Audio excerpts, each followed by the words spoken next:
Buenas, bienvenido y bienvenida a un nuevo vídeo en el canal de YouTube. Hoy vamos a hablar sobre la importancia de dos tipos de lenguaje que podemos utilizar cuando hacemos sesiones de terapia con hipnosis ericksoniana. Hemos hablado muchísimo en este canal de las metáforas, de las historias, de cómo las utilizamos.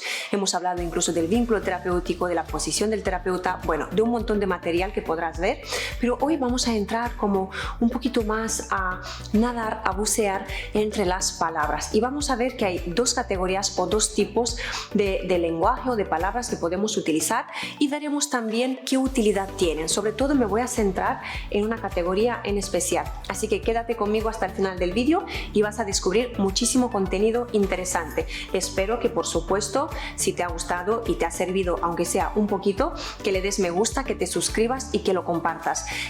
Recuerda siempre que yo patrocino este canal para que puedas tener todo este tipo de contenido y me encanta también tener, si es posible, un poco de apoyo y también en los comentarios. Así que bueno, antes de entrar en todos estos detalles me voy a presentar de forma rápida.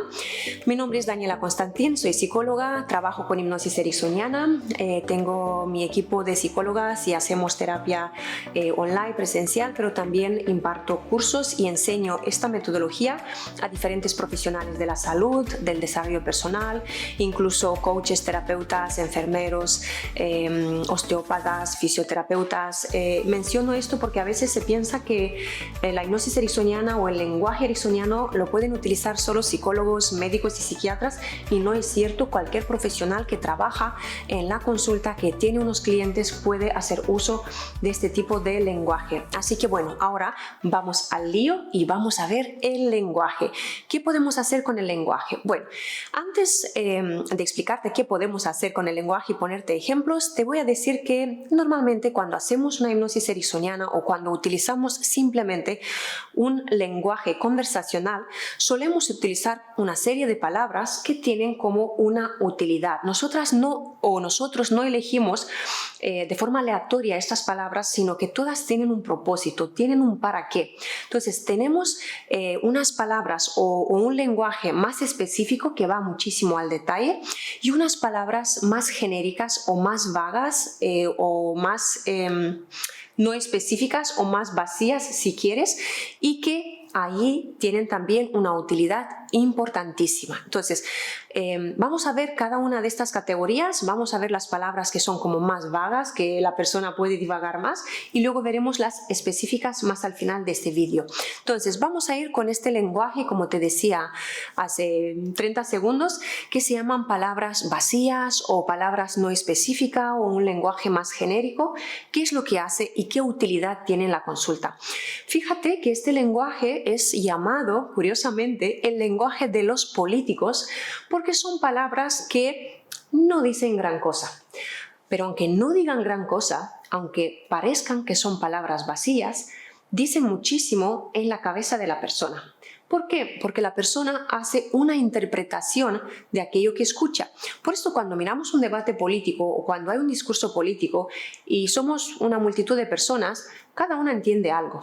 Hay algunos ejemplos que lógicamente todos entendemos por igual, pero cuando se divaga, cuando se utilizan unas palabras pensadas, porque lógicamente hay una preparación ahí en los discursos políticos, es posible que si yo y mi amiga o mi pareja asistamos a este discurso, entendamos cosas diferentes en función de nuestras creencias, de nuestras necesidades, de nuestra forma de percibir o de lo que sea que nosotros admiremos de este profesional.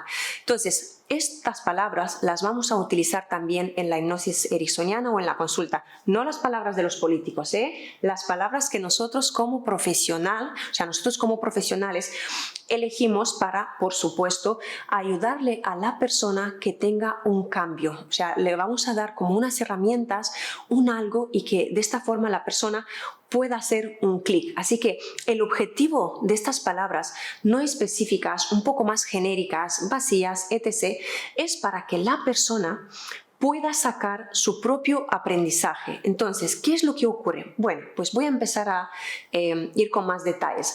La persona, en el momento en el cual escucha estas palabras, que te diré luego ejemplos de cuáles son, tiene la tendencia de ir hacia adentro, de conectarse con ella misma y de darle significado.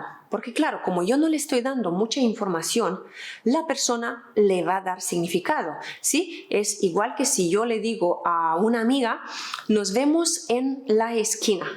Claro, la esquina de mi casa o la esquina del trabajo no es solo este punto, no es la cafetería. La esquina puede tener un kiosco donde se venden periódicos, puede tener una cafetería, puede tener un pequeño parque, puede tener un banco. Entonces, si yo le digo a la persona que nos vemos en la esquina, la persona puede entender que le digo que nos veamos en el kiosco o puede entender que le digo que nos veamos en el parque o en la cafetería. Puede sacar la conclusión que sea. Lógicamente, que en este tipo de lenguaje es un poquito diferente de lo que ocurre en la consulta, porque si esta persona me conoce y más o menos sabe a qué lugares voy a ir yo, pues ya sabe a dónde tiene que ir. Pero si no nos conocemos tanto y le digo nos vemos ahí o nos vemos en la esquina, la persona puede sacar la información que quiera. Entonces, ¿qué hacemos en la consulta? Bien, pues en la consulta utilizamos ciertas palabras que dan lugar a que se hagan interpretaciones, pero repito, en base a lo que la persona necesita, porque se conecta con ella y porque busca significado, busca darle un contexto. De por sí, este lenguaje no específico no hace referencia a un lugar en concreto, a una persona, al tiempo, a la acción, a algunas cosas en particular. No, son palabras, como decía, demasiado ambiguas. Entonces, es normal que la persona le tenga que dar un contexto. Entonces, si yo le digo a la persona que va a tener una experiencia en la consulta, la persona empieza a rellenar en su cabeza y le va a dar sentido a esta palabra experiencia.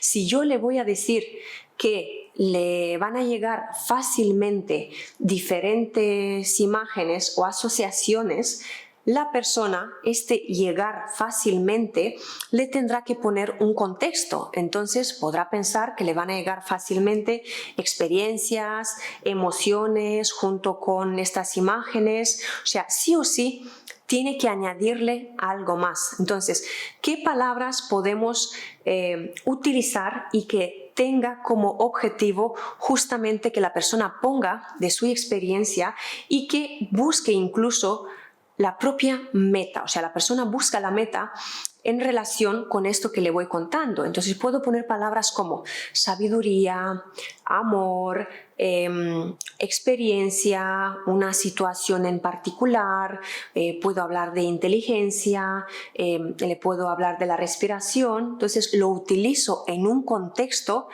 pero no le estoy dando demasiados detalles, sino que lo dejo de forma abierta.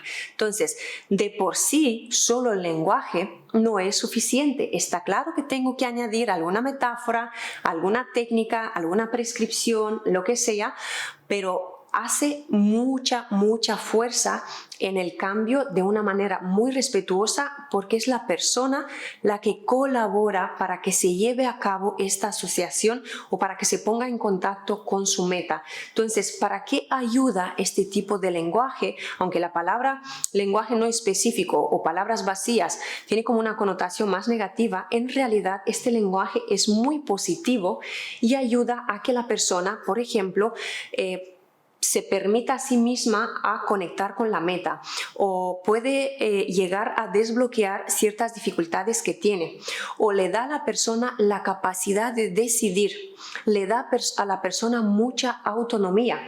Y si es una persona que, por ejemplo, es muy estructurada, con una cabecita muy de ingeniero, donde necesita como un procedimiento, el entrarle también con este tipo de lenguaje más permisivo, donde le dejo que vaya rellenando, respeto también muchísimo esta forma de ser de la persona. Entonces le dejo que vaya eligiendo. No siempre hay que trabajar así, con este tipo de pensamiento o de funcionamiento, sino que tenemos que ver lo que nos trae la persona y tenemos que ir descubriendo varias cosas de la persona para decidir si utilizamos palabras más vacías o no específicas, o mezclamos palabras no específicas con palabras que van más a los detalles. En general, una buena sesión combina de todo, ¿vale? Combina las palabras no específicas con un lenguaje mucho más al detalle, con metáforas, pero para que entiendas, a veces le permite a la persona justamente esta toma de decisión, porque si yo no le doy demasiados detalles,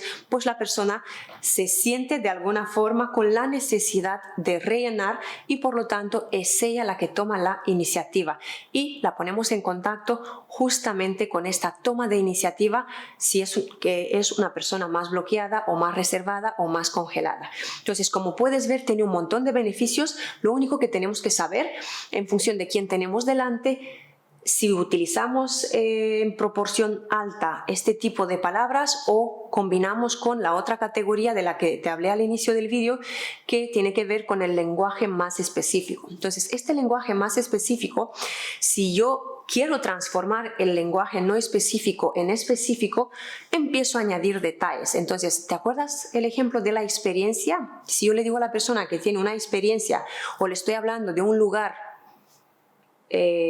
particular, de un lugar que te guste, de un lugar de bienestar, no le estoy dando ningún tipo de detalles, pero si yo le empiezo a decir y te recuerdas o recuerdas un lugar de bienestar en el que has estado paseando y descubriendo tal vez algunos paisajes, o has descubierto algún museo en una excursión que has hecho y que justo te salió este museo del cual escuchaste hablar en algún artículo o en algún vídeo en YouTube, etc. Entonces, como puedes ver aquí, ya empiezo a concretizar, ya le empiezo a hablar. El lenguaje de bienestar de repente se transformó o en un sitio que tiene paisaje y tiene buenas vistas, o se transforma en ir a un museo. Por lo tanto, soy yo la que controlo un poquito más este tipo de lenguaje, soy yo la que le estoy dando muchísimos detalles. No quiere decir que la persona los tiene que seguir, puede ir por libre y hacer sus propias asociaciones, pero sí que habrá momentos en los cuales acabará conectando con esto que le cuento, a diferencia del lenguaje no específico, donde sí es más la persona que va reinando. Entonces, el lenguaje no específico requiere de un poquito más de habilidad, requiere de uso de metáforas y de historias, porque no puedes estar haciendo una mera descripción, porque acaba siendo muy aburrido y acaba siendo demasiado repetitivo. No recomiendo para nada hacer sesiones, ya sea de hipnosis ericksoniana o consultas o terapias, da igual con qué estrategia se trabaje, donde se utilice un lenguaje demasiado repetitivo. Si estamos en un contexto didáctico, como estoy yo, por ejemplo, ahora que te estoy explicando esto, es un contenido más didáctico, pues la repetición ayuda a la fijación del contenido, a la integración de ciertos conceptos, pero en la terapia no es tan recomendable, no es tan útil. Por lo tanto, es preferible que no hagamos uso del lenguaje específico solamente mera descripción, porque esto sería más bien una meditación o simplemente repetir y acabar cansando a la persona, sino que se requiere de una habilidad de empezar a utilizar metáforas, como decía, ver qué es lo que trae la persona a la consulta. O sea que sí o sí se requiere un poco más de experiencia, y es lo que normalmente suelo explicar mucho más, con más detalles en mis cursos que imparto para los profesionales de la salud, porque al final el lenguaje no específico o las palabras vacías es más fácil de entender. O sea, simplemente hay que ver si lo aplico más o lo aplico menos, pero bueno, como la persona pone bastante de su parte, está mejor, ¿vale? Está más fácil. Pero lo otro requiere de un paso a paso y también depende mucho de quién tengamos delante. Es muy importante saber qué elegimos en cada momento, qué elegimos con cada persona. Antes te ponía el ejemplo de la persona que es más estructurada, que necesita más proceso, y te decía, en algunos contextos es mejor utilizar estas palabras donde la persona pone de su parte, pero habrán contextos en los cuales sí que necesitamos proporcionarles muchos más detalles a la persona. Así que fíjate que lo que acabo de decir hacer antes ahora puede parecer contradictorio, pero no es contradictorio, sino que depende de la persona, depende del contexto y depende de qué trabajamos, utilizamos más una parte del lenguaje o la otra. Pero bueno, de por sí, de forma aislada, no hace gran cosa, tiene que estar bien integrado, que tenga un propósito y que por supuesto se mezcle con otros elementos, y muchos de ellos son las metáforas y las historias, y tienes en el canal bastante información sobre esto. Ahora me gustaría saber si tú, por ejemplo, estás haciendo uso del lenguaje más específico o del lenguaje, por ejemplo, no específico. Sé que me siguen muchísimos hipnoterapeutas, lo veo en vuestros comentarios cuando me los dejáis, así que ahora os pongo yo a prueba y me gustaría tener ejemplos, decirme qué tipo de sugestiones, qué tipo de lenguaje utilizáis en vuestra consulta, y si ponéis un poquito de atención en saber qué utilizar en cada momento, o es que utilizáis más bien un guión y no tenéis ni idea de lo que hay ahí en el guión. Venga, vamos a interactuar un poquito en los comentarios y vamos a ver esto. Espero de corazón, por supuesto, que te haya gustado el vídeo, que te haya aportado algo. Fíjate incluso cuando escuches ciertos discursos o escuches a aquellos oradores que te gustan, su forma de hablar y de explicar. Fíjate si van más al detalle, si se quedan más arriba, en un lenguaje más genérico, más ambiguo. Presta un poquito de atención y coméntame, que me gustaría saber. Si te ha aportado algo el vídeo, recuerda suscribirte al canal o dar me gusta, y te espero en un siguiente vídeo. Nos vemos pronto. Hasta luego.